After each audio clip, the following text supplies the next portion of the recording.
প্রিয় ছাত্রছাত্রীরা, আশা করি সবাই ভালো আছো। আজকে তোমাদের বায়ুমণ্ডল চ্যাপ্টার থেকে একটি অংশ আর্দ্রতা ও অধঃক্ষেপণ এই বিষয়ে পাঠদান করব। তোমরা এর আগে বায়ুমণ্ডলের অন্যান্য অংশগুলো তোমরা পড়ে এসছো। সেখানে ছিল বায়ুচাপের তারতম্যের কারণ, বায়ু তাপের তারতম্যের কারণ, এগুলো ছিল। এখন আমরা যাব আর্দ্রতা ও অধঃক্ষেপণ। আজকে আমরা কি কি জানবো? বাষ্পীভবন কি, জলচক্র কি, আর্দ্রতা, সম্পৃক্ত বায়ু, শিশিরাঙ্ক, আর্দ্রতার পরিমাপ, ঘনীভবন, অধঃক্ষেপণ, বৃষ্টিপাতের শ্রেণীবিভাগ, বৃষ্টিপাত কীভাবে পরিমাপ করা হয়, এগুলো সম্বন্ধে আমরা আজকে জানবো। প্রথমেই আমরা জানবো বাষ্পীভবন কি। দেখো, সূর্য আমাদের সকালে আমরা দেখতে পাই সূর্য ওঠে, সূর্য আমাদের কিরণ দেয়, সেই সঙ্গে সূর্য তাপ দেয়। ওই সূর্যের তাপ সরাসরি আমাদের ভূপৃষ্ঠে এসে পড়ে এবং এই ভূপৃষ্ঠে এসে পড়লে তখনই সূর্যের তাপে ভূপৃষ্ঠস্থ জল, সেটা জলভাগ থেকে স্থলভাগ থেকে বিভিন্ন জায়গা থেকে জল বাষ্পীভূত হয়ে আকাশে উঠে যায় এবং ওখানে ঘনীভূত হয়ে মেঘ সঞ্চার করে। যে প্রক্রিয়ায় জল তরল বা কঠিন, কঠিন বলতে তুষার, বরফ, হিমবাহ এসব অবস্থা থেকে উষ্ণতার প্রভাবে বাষ্পীভূত হয় এবং তা বায়ুমণ্ডলে মেশে, তাকেই বলা হয় বাষ্পীভবন। এই বাষ্পীভবনের সময় জল যে তাপ শক্তি গ্রহণ করে তাকে বাষ্পীভবনের লীন তাপ বলে। এই বাষ্পীভবনটাই আমাদের জলচক্রে জলের যোগান দেয়। তাহলে এবার জলচক্র কি? ভৌগোলিক অবস্থান ও ভৌত অবস্থার বিভিন্ন পরিবর্তন ও বিনিময়ের মধ্য দিয়ে চক্রাকারে বায়ুমণ্ডল ও স্থলভাগের জলের সামগ্রিক পরিমাণের সমতা বজায় রেখে জলের চক্রাকার আবর্তন পথ, সেটাই হচ্ছে জলচক্র। অর্থাৎ সূর্যের তাপে জল বাষ্পীভূত হয়, বাষ্পীভূত হয়ে উপরে উঠে যায়, উপরে উঠে ঘনীভূত হয়ে মেঘের সঞ্চার করে এবং ক্রমশ ওই মেঘগুলো জলকণার সমষ্টি এবং ওগুলো বড় বড় কণায় পরিণত হয়, ক্রমশ তারপরে অধঃক্ষেপণ হয়ে ভূপৃষ্ঠে আবার ঝরে পড়ে। এভাবেই জলচক্র সম্পন্ন হয়। তাহলে জলচক্র হলো এক কথায় বায়ুমণ্ডল ও শিলামণ্ডলের মধ্যে বাষ্পীভবন, ঘনীভবন, অধঃক্ষেপণ, পৃষ্ঠপ্রবাহ ও অনুপ্রবেশের দ্বারা সম্পাদিত জলের বিরামহীন চক্রাকার পরিক্রমণ। এই জলচক্র তিনভাবে সংঘটিত হয়: ভূপৃষ্ঠস্থ জল ও সমুদ্র আবর্তন, ভৌম জল সমুদ্র আবর্তন, সমুদ্র আবর্তন। ভূপৃষ্ঠস্থ জল সেও বাষ্পীভূত হয়ে আকাশে উঠে যায়, উপরে উঠে যায় এবং উপরে গিয়ে ঘনীভূত হয়ে মেঘ সঞ্চার করে এবং তারপর বৃষ্টি আকারে ঝরে পড়ে। ভৌম জল সেও মাটির ভেতর দিয়ে নদীর জলে সঞ্চার করে, নদীর জল বাড়ায় এবং বিভিন্নভাবে সমুদ্রে গিয়ে পুনরায় মেশে এবং আবার বাষ্পীভূত হয়। এভাবে ঘনীভূত হয়ে অধঃক্ষেপণে ঝরে পড়ে আবার ভূগর্ভস্থ হিসেবে সঞ্চিত হয়। এভাবে চক্র সম্পন্ন হয়। সমুদ্র আবর্তন, সমুদ্রের জল সরাসরি সূর্যের কিরণে, সূর্যের তাপে বাষ্পীভূত হয়ে উপরে উঠে যায় এবং উপরে ঘনীভূত হয়ে মেঘ সঞ্চার করে এবং তারপরে অধঃক্ষেপণ আকারে আবার সমুদ্রে এসে মেশে। এভাবে তিনভাবে জলচক্র সম্পন্ন হয়। এবারে আমরা জানবো বায়ুর আর্দ্রতা কি। নির্দিষ্ট স্থান ও সময়ে নির্দিষ্ট উষ্ণতায় নির্দিষ্ট আয়তনের বায়ুতে জলীয় বাষ্পের উপস্থিতি হলো আর্দ্রতা। আর্দ্রতাকে আমরা তিন ভাগে প্রকাশ করতে পারি: নিরপেক্ষ বা চরম আর্দ্রতা, বিশেষ আর্দ্রতা এবং আপেক্ষিক আর্দ্রতা। প্রথমে আমরা জানবো নিরপেক্ষ বা চরম আর্দ্রতা কি।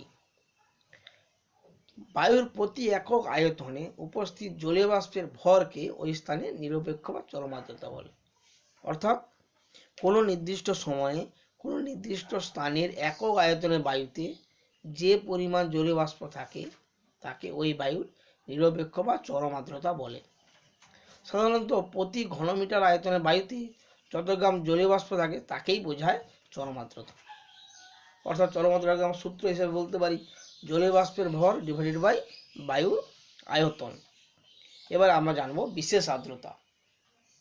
প্রতি একক ভর বায়ুতে অবস্থিত জলীয় বাষ্পের ওজন এবং ওই বায়ুর ওজনের অনুপাতকে বলে বিশেষ আর্দ্রতা বা নির্দিষ্ট আর্দ্রতা। এই বিশেষ আর্দ্রতাকে গ্রাম পার কিলোগ্রাম অনুপাতে প্রকাশ করা হয়। বিশেষ আর্দ্রতা এবং সূত্র আকারে আমরা দিতে পারি জলীয় বাষ্পের ওজন ডিভাইডেড বাই বায়ুর ওজন। অর্থাৎ কোনো বিশেষ ওজনের আর্দ্র বায়ুতে উপস্থিত জলীয় বাষ্পের ওজনের অনুপাতকে বিশেষ আর্দ্রতা বলে। এবার আমরা জানবো আপেক্ষিক আর্দ্রতা। নির্দিষ্ট উষ্ণতা ও চাপে নির্দিষ্ট পরিমাণ বায়ুতে প্রকৃত জলীয় বাষ্পের পরিমাণ এবং ওই নির্দিষ্ট উষ্ণতায় নির্দিষ্ট পরিমাণ বায়ুর সর্বোচ্চ জলীয় বাষ্প ধারণ করার ক্ষমতা। অর্থাৎ ওই বায়ুকে সম্পৃক্ত করার জন্য যত পরিমাণ জলীয় বাষ্পের প্রয়োজন হয়, এই দুইয়ের অনুপাত হলো আপেক্ষিক আর্দ্রতা। এটি শতকরা হিসেবে প্রকাশ করা হয়। আমরা এই যে স্লাইডে তোমাদের সূত্রটা দেওয়া আছে, সূত্র অনুযায়ী তোমরা আপেক্ষিক আর্দ্রতা নির্ণয় করতে পারো। আপেক্ষিক আর্দ্রতার বিশেষ কয়েকটি বৈশিষ্ট্য আছে। যেমন আপেক্ষিক আর্দ্রতা একটি অনুপাত। সাধারণত এই অনুপাতকে শতকরা হিসেবে প্রকাশ করা হয়। বায়ুর উষ্ণতা ও আপেক্ষিক আর্দ্রতার সম্পর্ক ব্যস্তানুপাতিক, অর্থাৎ বায়ুর উষ্ণতা বাড়লে আপেক্ষিক আর্দ্রতা কমে এবং বায়ুর উষ্ণতা কমলে আপেক্ষিক আর্দ্রতা বাড়ে। কোন স্থানে আপেক্ষিক আর্দ্রতা জানার ফলে সেই স্থানের পৃথিবীপৃষ্ঠে তাপ বিকিরণের হার, ঝড়, বৃষ্টি ও তুষারপাতের সম্ভাবনা প্রভৃতির পূর্বাভাস পাওয়া যায়। শুষ্ক ও আর্দ্রকুণ্ডযুক্ত হাইগ্রোমিটার যন্ত্রের সাহায্যে বায়ুর আপেক্ষিক আর্দ্রতা পরিমাপ করা হয়। তাহলে বায়ুতে জলীয় বাষ্পের যোগান বাড়লে আপেক্ষিক আর্দ্রতা বাড়ে এবং জলীয় বাষ্পের যোগান কমলে আপেক্ষিক আর্দ্রতা কমে। আবার উষ্ণতা বাড়লে জলীয় বাষ্পের ধারণ করার ক্ষমতা বাড়ে বলে আপেক্ষিক আর্দ্রতা কমে যায়। উষ্ণতা কমলে আপেক্ষিক আর্দ্রতা বাড়ে। এই দুটো অবস্থায় আপেক্ষিক আর্দ্রতার পরিবর্তন হয়। বায়ুর আর্দ্রতার সঙ্গে বায়ুর আবহাওয়া জলবায়ুর একটা বিশেষ সম্পর্ক আছে। যেমন আবহাওয়ার বিভিন্ন উপাদান ও জলবায়ুর বিভিন্ন উপাদানের সঙ্গে বায়ুর আর্দ্রতার সম্পর্ক। তাপে জল বাষ্পীভূত হয়, বায়ু উত্তপ্ত হলে তার জলীয় বাষ্প ধারণ করার ক্ষমতাও বাড়ে। জলীয় বাষ্পীভূত বায়ু আর্দ্র, হালকা এবং চাপ কম, ফলে সহজেই উপরে উঠে যায়। সেখানে শীতল বায়ুর সংস্পর্শে এসে শীতল ও ঘনীভূত হয়ে মেঘ ও বৃষ্টির উৎপত্তি ঘটায়। বায়ুতে থাকা জলীয় বাষ্পের পরিমাণের উপর স্থানীয় আবহাওয়া নির্ভর করে। মেঘ, বৃষ্টি, কুয়াশা প্রভৃতি নৈসর্গিক ব্যাপার এগুলো জলীয় বাষ্পের ঘনীভবনের ফল। কোন স্থানে বায়ুতে দীর্ঘকাল ধরে জলীয় বাষ্পের অভাব হলে সেখানে মরুভূমি সৃষ্টি হয়ে যায়। আবার কোন স্থানে বায়ুতে দীর্ঘ সময় ধরে জলীয় বাষ্পের পরিমাণ যদি বৃদ্ধি পায় সেখানে বৃষ্টিপাতের পরিমাণ বাড়ে এবং মরুপ্রায় অঞ্চলও শস্য শ্যামলা হয়ে ওঠে। এবার আমরা জানব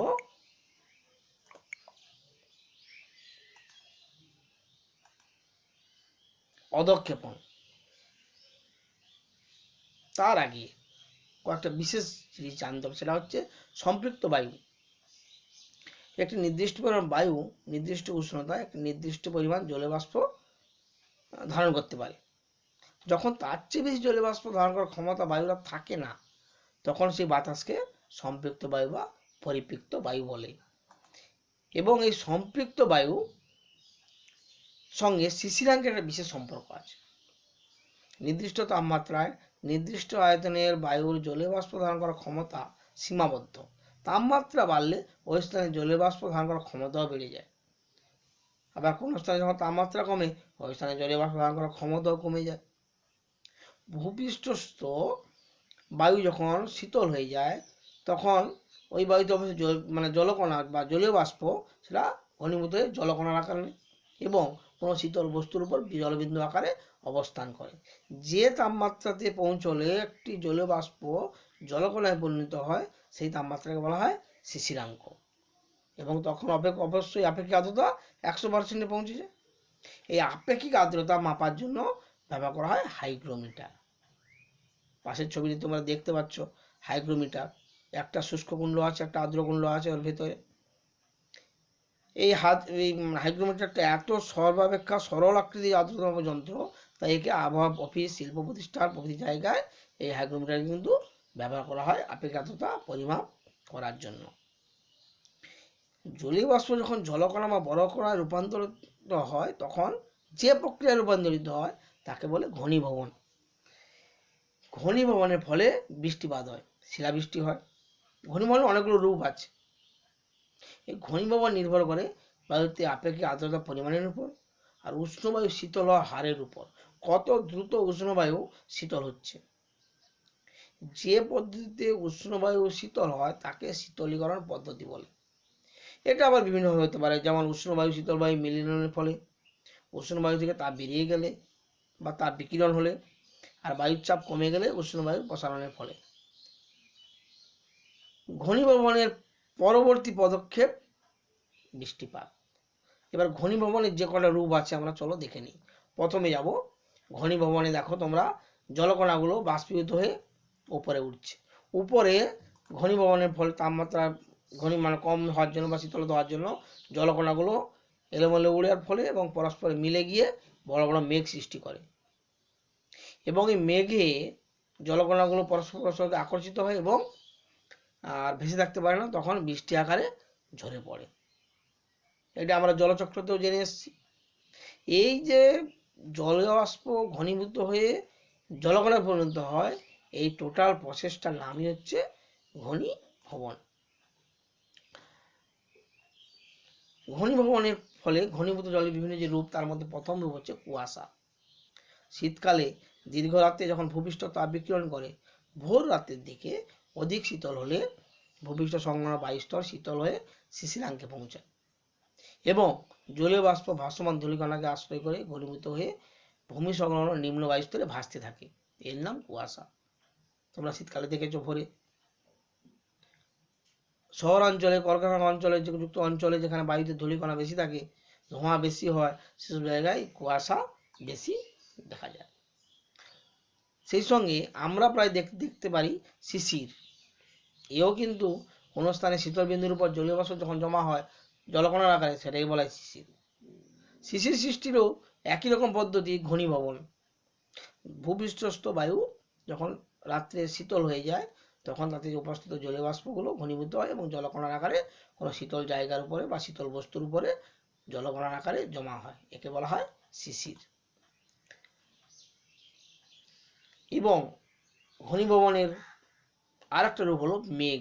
মেঘ বলতে পৃথিবীর বা অন্য কোনো গ্রহ উপগ্রহের আবহমণ্ডলে ভাসমান দৃশ্যমান স্ফটিক বা জলকণার সমষ্টি। আমরা দেখতেই পাই যে জলকণা যখন আকাশে উঠে শীতল হয়ে ঘনীভূত হয়, তখনই আমরা আকাশে মেঘকে দেখতে পাই। এই মেঘ বিভিন্ন নামে হয়, উঁচু মেঘ, মধ্য উচ্চতার মেঘ, নিম্ন মেঘ, এগুলো। বাষ্পীভবন, ঘনীভবন, এরপরে জলচক্রের আরেকটি প্রক্রিয়া, সেটি হলো অধঃক্ষেপণ। সূর্যের উত্তাপে ভূপৃষ্ঠের সমুদ্র, হ্রদ, নদী, পুকুর, খাল, বিল প্রভৃতি জলরাশি থেকে জল জলীয় বাষ্পে পরিণত হয় এবং এই জলীয় বাষ্পপূর্ণ বায়ু হালকা হওয়ার দরুন ঊর্ধ্বগামী হয়ে যায়। উপরের বায়ুমণ্ডলের প্রবল শৈত্যের সংস্পর্শে এলে ঘনীভবনের ফলে এই জলীয় বাষ্প ক্ষুদ্র ক্ষুদ্র জলকণায় পরিণত হয় এবং বাতাসের ধূলিকণাকে আশ্রয় করে ভেসে বেড়ায়। জলকণাগুলি যখন পরস্পরের সঙ্গে মিলিত হয়ে বড় বড় জলকণায় পরিণত হয়, তখন সেগুলো নিজেদের ভারে ও পৃথিবীর মাধ্যাকর্ষণ শক্তির প্রভাবে ওই বাতাসে আর ভেসে বেড়াতে পারে না। তখনই বৃষ্টিপাত, তুষারপাত, শিলাবৃষ্টি, স্লিট, শিশির, তুহিন প্রভৃতি রূপে ভূপৃষ্ঠে পতিত হয়। এই প্রক্রিয়াকে বলে অধঃক্ষেপণ। মাধ্যাকর্ষণের টানে এবং জলকণার ওজন বৃদ্ধির জন্য উভয় কারণে কিন্তু অধঃক্ষেপণটা শুরু হয়, সেটা বিভিন্ন রূপে।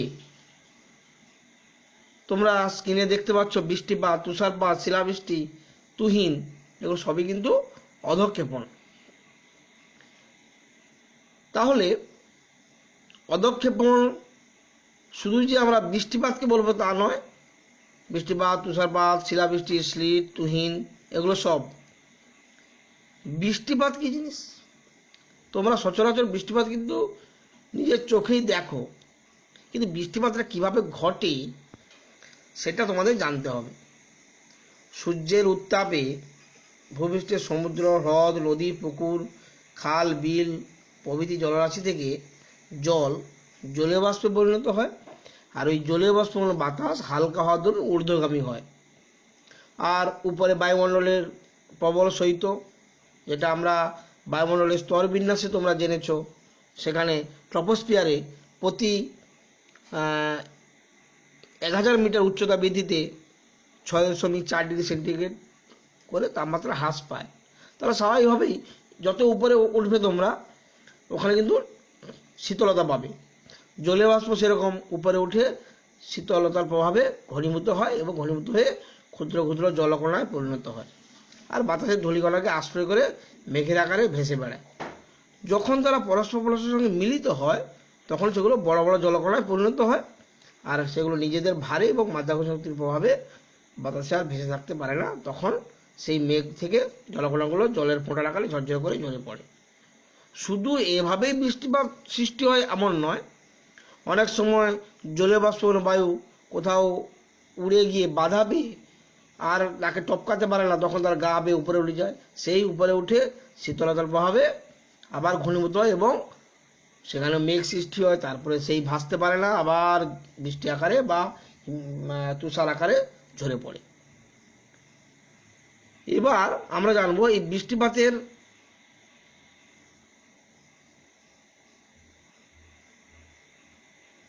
সঙ্গে আরও যেসব পদক্ষেপগুলো আছে, যেমন তুষারপাত। শীত প্রধান অঞ্চলে অত্যাধিক ঠান্ডা বাতাসে জলীয় বাষ্প ঘনীভূত হয়ে জলকণার পরিবর্তে হালকা পেঁজা তুলার মতো নরম তুষারে পরিণত হয়। স্বাভাবিকভাবে তোমরা যেটাকে বরফ দেখো ওরকম নয়, ওটা পেঁজা তুলার মতো নরম তুষার, এবং সেটা উপরে বায়ুমণ্ডল থেকে ভূপৃষ্ঠে এসে পড়ে, একেই তুষারপাত বলে। আবার আছে শিলাবৃষ্টি।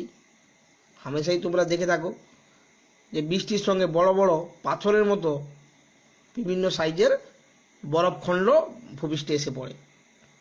বায়ুপ্রবাহের ঊর্ধ্বগতির জন্য অনেক সময় ঝড়ের মুখে এই জলীয় বাষ্পপূর্ণ বায়ু অনেক উপরে উঠে যায় এবং সেখানকার অত্যাধিক ঠান্ডার কারণে জলীয় বাষ্প হঠাৎ দ্রুত জমাট বাঁধে এবং বরফকণায় পরিণত হয়ে যায়।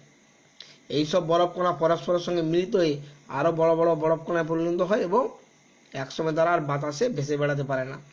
তারপর বায়ুর বেগ কমলে পৃথিবীর মাধ্যাকর্ষণ শক্তির প্রভাবে সেই জমাট বাঁধা বরফের কণা দ্রুত ভূপৃষ্ঠে ঝরতে থাকে। এর সঙ্গে বৃষ্টিপাত হয়। এই বৃষ্টিপাতকে শিলাবৃষ্টি বলে।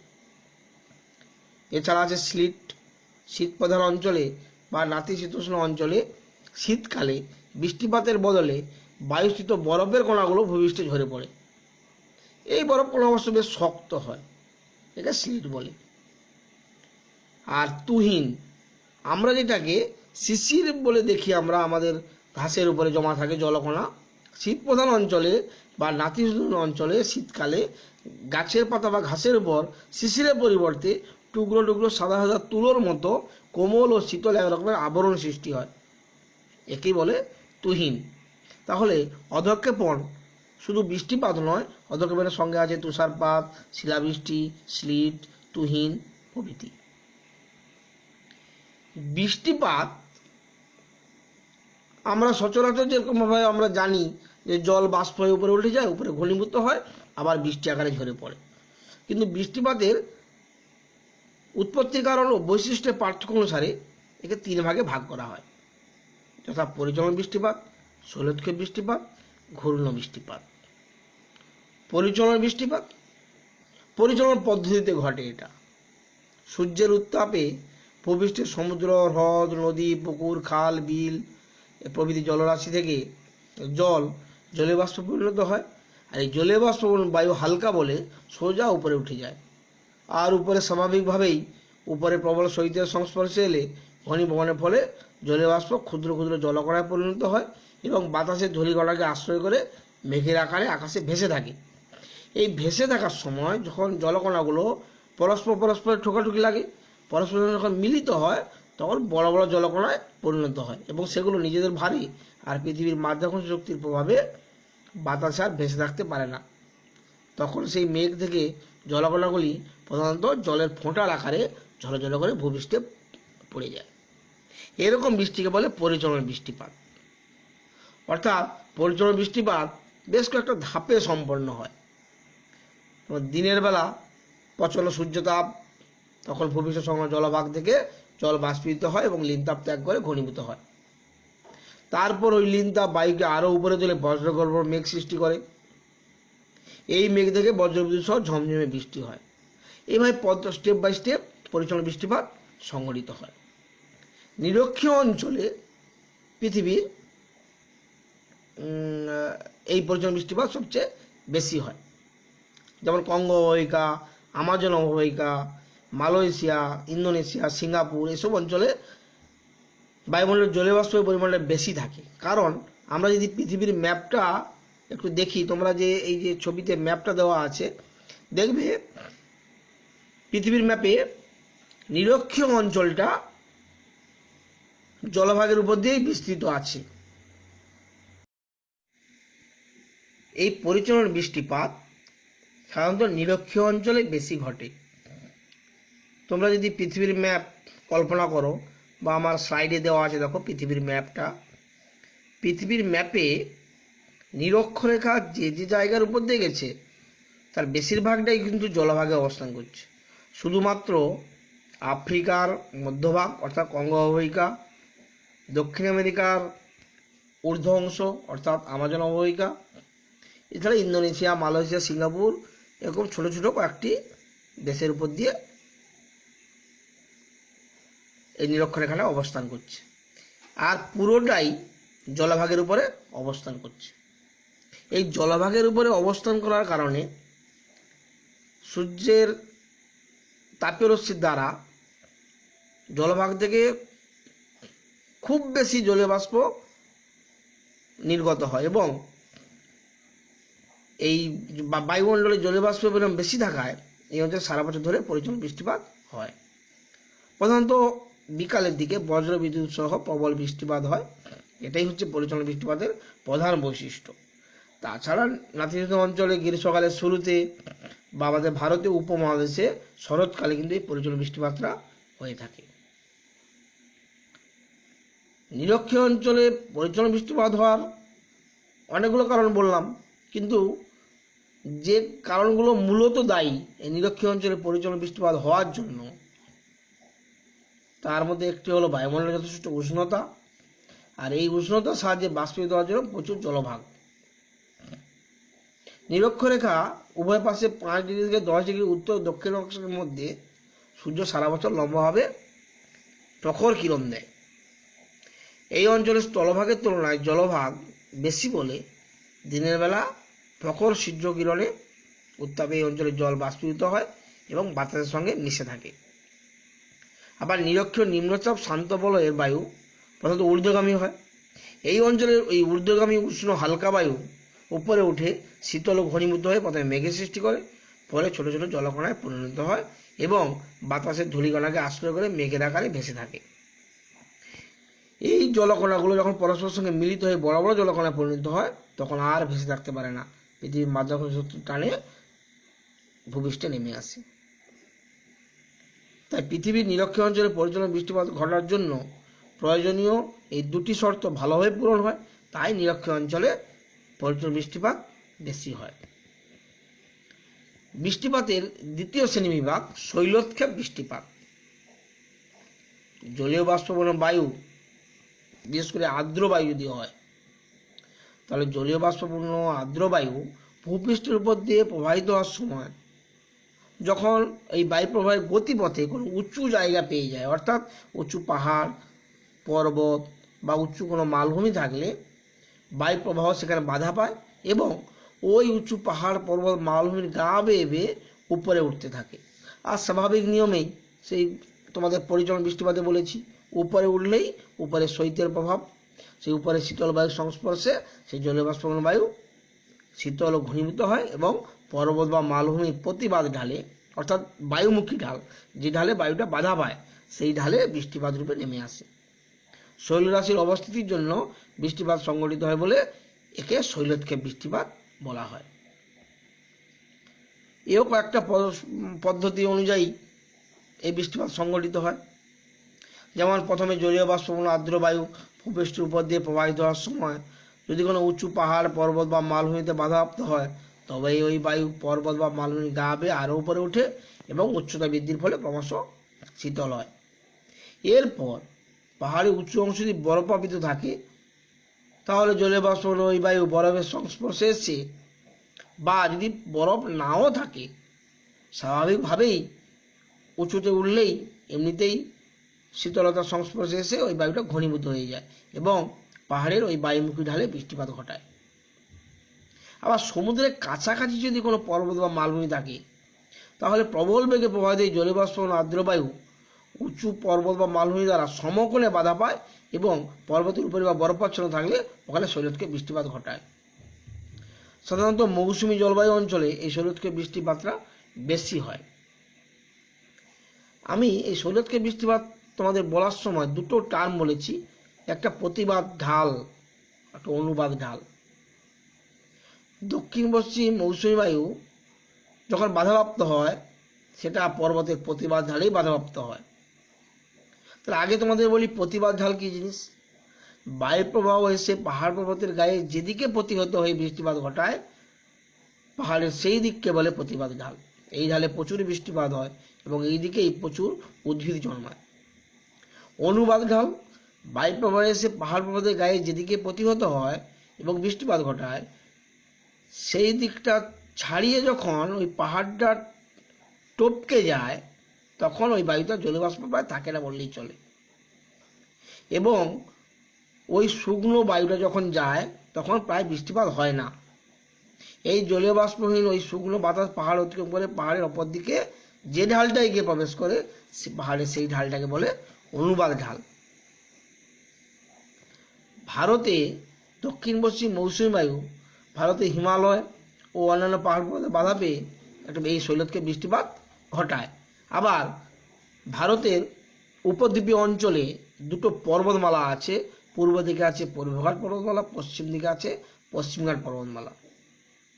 মৌসুমী বায়ুর দুটো শাখা, আরব সাগরের শাখা, বঙ্গোপসাগরের শাখা। আরব সাগরের শাখাটা পশ্চিমঘাট পর্বতের পশ্চিম ঢালে বাধা পায়, অর্থাৎ পশ্চিমঘাট পর্বতের প্রতিবাদ ঢাল অর্থাৎ পশ্চিম ঢালে বাধা পায় এবং সেখানে এই শৈলতকে বৃষ্টিপাত ঘটায়। স্বাভাবিকভাবেই বঙ্গোপসাগরের শাখাটা করমণ্ডল উপকূলে বাধা পেয়ে ওখানে শৈলতকে বৃষ্টিপাত ঘটায় এবং সরাসরি হিমালয় পর্বতেও ধাক্কা খায় এবং সেখানেও প্রতিবাদ ঢালে বৃষ্টিপাত ঘটায়। প্রতিবাদ ঢালে বৃষ্টিপাত ঘটানোর পরে যখন বায়ুটা পাহাড় টপকে পাহাড়ে অন্য ঢালে যায় সেখানে প্রায় জলীয় বাষ্প থাকে না, তাকে আমরা বলেছি অনুবাদ ঢাল। কিন্তু এই ঢালে যখন বায়ুটা পৌঁছায় তখন সেই বায়ুতে কোনো জলীয় বাষ্প থাকে না, তাই বৃষ্টিপাত প্রায় হয় না বললেই চলে। এই প্রায় বৃষ্টিহীন অনুবাদ ঢালকে বৃষ্টির ছায়া অঞ্চল বলে। যেমন দক্ষিণ পশ্চিম মৌসুমী বায়ু আরব সাগরের শাখা যখন দক্ষিণ পশ্চিম দিক থেকে প্রবাহিত হয়ে পশ্চিম উপকূলের পশ্চিমঘাট পর্বতমালা বাধাপ্রাপ্ত হয় এবং বৃষ্টিপাত ঘটায় তখন পশ্চিমঘাট পর্বতমালা অতিক্রম করে ওই বায়ুপ্রবাহ দাক্ষিণাত্য মালভূমি ও মধ্যপ্রদেশের উপর দিয়ে প্রবাহিত হয়, কিন্তু সেখানে জলীয় বাষ্পের ঘাটতি হয়ে যায়, তাই সেখানে বৃষ্টিপাতও কম হয়। তাই পশ্চিমঘাট পর্বতের পূর্বাংশকে বলে বৃষ্টির ছায়া অঞ্চল।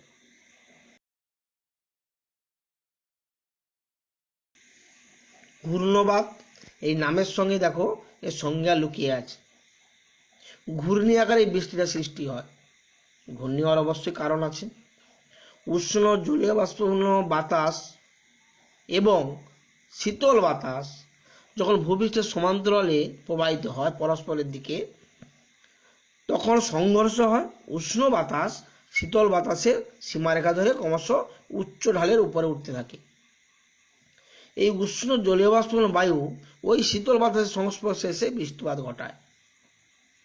আবার জলীয় বাষ্পপূর্ণ বায়ু ঘূর্ণবাতের কেন্দ্রস্থলে অবস্থিত নিম্নচাপের দ্বারা আকৃষ্ট হয়ে উপরে উঠে শীতল হয়ে যে বৃষ্টিপাত ঘটায় তাকেই বলে ঘূর্ণবাত বৃষ্টি। অর্থাৎ ভূপৃষ্ঠের কোনো স্থানে প্রচণ্ড উষ্ণতার প্রভাবে যখন নিম্নচাপ কেন্দ্র সৃষ্টি হয় তখন ওই শূন্যস্থান পূরণ করার জন্য চারিদিক থেকে ছুটে আসা শুকনো ঠান্ডা ও ভারী বাতাসের উপর জলীয় বাষ্পপূর্ণ গরম বাতাস উঠে যাওয়ার জন্যই ঘূর্ণবাতের বৃষ্টিপাতের সৃষ্টি হয়। এই বৃষ্টিপাত সাধারণত দীর্ঘ সময় ধরে হয় এবং ঝিরঝির করে পড়ে। যেমন আমাদের পূর্ব ভারতে কালবৈশাখী ঝড়ের ফলে এই ধরনের বৃষ্টিপাতগুলো হয়ে থাকে। যা গ্রীষ্মমণ্ডলীয় ঘূর্ণপাতের উদাহরণ হিসাবে আমরা মনে করতে পারি। এই ঘূর্ণবৃষ্টি শুধু যে একইভাবে ঘটে তা নয়, ক্রান্তীয় অঞ্চলে একরকম ঘটে, নাতিশীতোষ্ণ অঞ্চলেও একরকম ঘটে। ক্রান্তীয় ঘূর্ণবৃষ্টি কিভাবে হয়? জলীয় বাষ্পঘন বায়ু ঘূর্ণপাতের কেন্দ্রস্থলে অবস্থিত নিম্নচাপের দ্বারা আকৃষ্ট হয় এবং কেন্দ্রে এসে সরাসরি উপরে উঠে যায় এবং শীতল হয়ে ক্রান্তীয় বৃষ্টিপাত ঘটায়। আর এই ঘূর্ণপাত বৃষ্টি সময় যখন ক্রান্তীয় অঞ্চলে বিশাল অঞ্চলে মেঘের সৃষ্টি হয় আর সময় ঝিরঝির করে বৃষ্টি পড়ে। কিন্তু নাতিশীতোষ্ণ অঞ্চলে একটু অন্যরকম বৃষ্টিপাত হয়। নাতিশীতোষ্ণ অঞ্চলে উষ্ণ ও শীতল বায়ু পরস্পরের বিপরীত দিকে প্রবাহিত হয়, কিন্তু উষ্ণ বায়ু হালকা বলে তা ধীরে ধীরে শীতল বায়ুর উপরে উঠে যায়। উষ্ণ বায়ুতে থাকা জলীয় বাষ্প শীতল বায়ুর সঙ্গে থাকাকালীন শীতল ঘনীভূত হয় এবং নাতিশীতোষ্ণ মণ্ডলে ঘূর্ণবৃষ্টি ঘটায়। এবং এই দুই ভিন্নধর্মী বায়ুপ্রবাহের সংযোগ রেখা বা সীমান্ত অঞ্চলে বৃষ্টিপাত হয় বলে একে সীমান্ত বৃষ্টি বলে। নাতিশীতোষ্ণ অঞ্চলে ঘূর্ণবৃষ্টি দীর্ঘক্ষণ ধরে টিপটিপ করে পড়ে। সাধারণত জুলাই ও অক্টোবর মাসের মধ্যে বঙ্গোপসাগরের অঞ্চলে মাঝে মধ্যেই ঘূর্ণবৃষ্টি দেখা যায়। এতক্ষণ গেল বৃষ্টিপাতের শ্রেণীবিভাগ। বৃষ্টিপাত মাপা হয় বৃষ্টিমাপক যন্ত্রের সাহায্যে। তোমরা ছবিতে দেখতে পাচ্ছ বৃষ্টিপাত মাপক যন্ত্র সাধারণত একটু মাটি থেকে উঁচুতে রাখা হয় যাতে মাটির জলকণা ওখানে না মিশতে পারে। শীত প্রধান অঞ্চলে বৃষ্টিপাতের পরিবর্তে তুষারপাত হয়, সেখানে তুষার গলে যে জল হয় তা মেপে সেখানকার বৃষ্টিপাতের পরিমাপ করা হয়। এছাড়া এখানে আমরা আরেকটা জিনিস জেনে নেব, সেটা হচ্ছে সমবর্ষণ রেখা। ভূপৃষ্ঠে সর্বত্র বৃষ্টিপাতের পরিমাণ সমান নয়, কোথাও বেশি, কোথাও কম, কোথাও মাঝারি। তাহলে ভূপৃষ্ঠের যেসব জায়গায় বার্ষিক বৃষ্টিপাতের পরিমাণ একই রকম, সেই সব জায়গাগুলিকে যে রেখার সাহায্যে যুক্ত করে মানচিত্রে দেখানো হয় তাকে বলে সমবর্ষণ রেখা। অর্থাৎ ভূপৃষ্ঠের সমান বৃষ্টিপাতযুক্ত অঞ্চলগুলি মানচিত্রে যে কাল্পনিক রেখার সাহায্যে দেখানো হয় সেই রেখাকে সমবর্ষণ রেখা বলে। ভারতের ম্যাপে তোমরা দেখতে পাচ্ছ কতগুলো রেখা টানা আছে, সবগুলো কিন্তু সমবর্ষণ রেখা। আর্দ্রতা ও অধঃক্ষেপণ এই অংশটুকু আশা করি তোমরা বুঝেছ। তোমরা এই চ্যাপ্টারটা ভালো করে পড়বে, পড়ার পর আমি যে প্রশ্নগুলো দিয়েছি এই প্রশ্নগুলো তোমরা কিন্তু বাড়িতে অবশ্যই তৈরি করবে। এই প্রশ্নগুলো বেশিরভাগই বিগত বছর মাধ্যমিকে এসেছে এবং এই প্রশ্নগুলোই খুবই গুরুত্বপূর্ণ। 2 নম্বরের প্রশ্ন, 3 নম্বরের প্রশ্ন, 5 নম্বরের প্রশ্ন এখানে আমি উল্লেখ করেছি। এছাড়াও তোমরা গোটা বইটা ভালো করে পড়বে অবশ্যই। ভালো থেকো, সাবধানে থাকবে আর এই প্রশ্নগুলো অবশ্যই তৈরি করবে।